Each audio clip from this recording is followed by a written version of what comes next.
Hi, it's Marlene from Camp Marlene, and hopefully it is Christmas Eve and we've all had our supper and our baths and we're ready to go to bed to wait for Santa to come.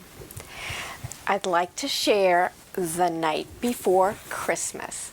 This is an especially great little book because it's a pop-up book, and I'm going to try to show you the pop-ups as best I can. So before we get going, I do want to say a special hello to Miss Amy, Miss Ellen, New Girl Doris, and French Fry at the Turner Library. Alrighty, let's go. The Night Before Christmas.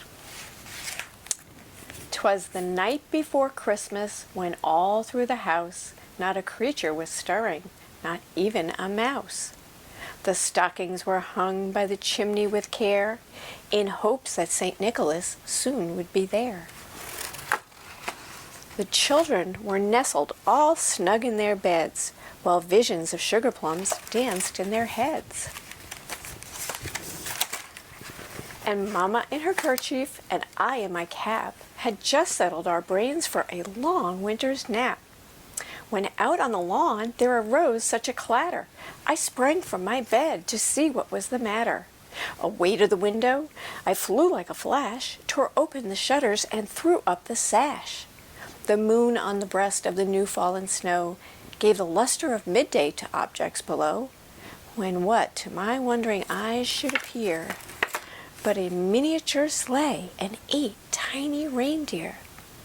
With a little old driver so lively and quick, I knew in a moment it must be Saint Nick. More rapid than eagles, his coursers they came, and he whistled and shouted and called them by name. Now Dasher, now Dancer, now Prancer and Vixen, on Comet, on Cupid, on Donder and Blitzen, to the top of the porch, to the top of the wall. Now dash away, all.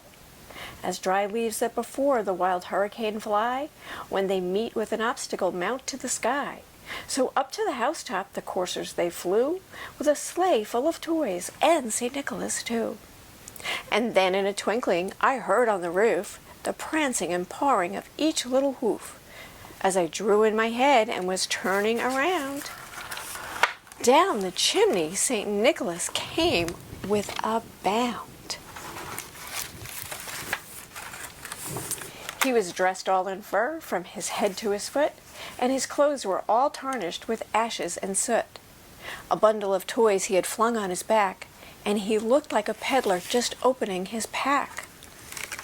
His eyes how they twinkled, his dimples how merry, his cheeks were like roses, his nose like a cherry. His droll little mouth was drawn up like a bow, and the beard on his chin was as white as the snow. The stump of a pipe he held tight in his teeth, and the smoke it encircled his head like a wreath.